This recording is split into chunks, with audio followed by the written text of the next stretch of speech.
I'd like the children of Syria to have roughly the same as what I do, so like a home, family, food and a safe place to live. I think it's incredible that there's such a big amount of people that have come to show their support and show that they care for the children in Syria. These are our hopes.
Tonight, at major landmarks across the globe, thousands are gathering for vigils just like this to show their solidarity with the ordinary Syrian people, not engaged in the fighting, just showing everyday heroism to protect and care for their families.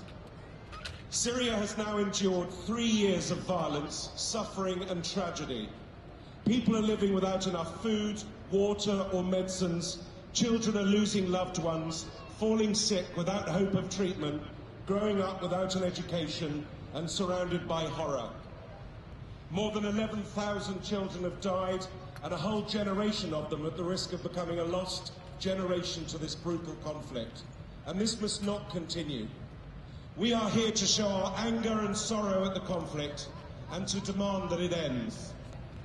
Following your pressure, the UK-led efforts at the UN to get unprecedented agreement for aid to get to all those who so desperately need it. Progress is possible, and we're here to say that this agreement can and must be implemented as soon as possible. Lives depend on it. This must be the last anniversary of bloodshed. The people of Syria must not lose another year to suffering.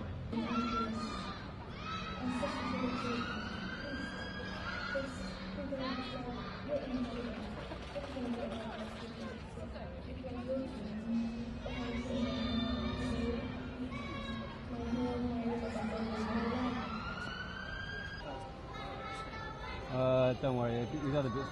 I just think I can't believe that I was here this time last year. I was in Zatari with the refugee camp on the Jordanian-Syrian border and meeting refugees that had come over from Dara and were, living in tents. And some of the ones I'd met had only been there about 2 weeks and were sort of hopeful that maybe this wouldn't take too long.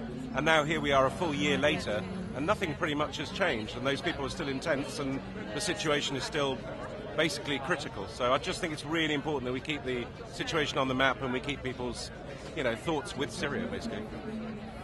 In the last 3 years, more than 10,000 children have been killed in Syria. Now more than 4 million are in desperate need of humanitarian aid inside Syria.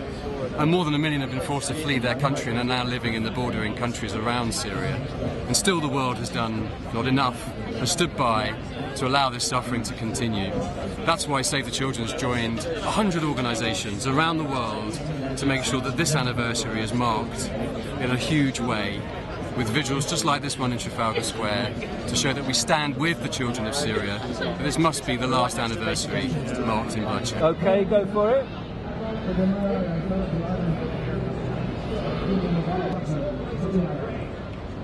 As a Syrian, I know that a lot of Syrians feel like they've been forgotten. Like there's over 100,000 people killed, so we just feel like no one's really stood with us. And for something like this to happen, it means a lot. It means a lot to see the support of the international community, and everyone comes together to remember the children of Syria who were just forgotten in the conflict and the people who are dying innocently.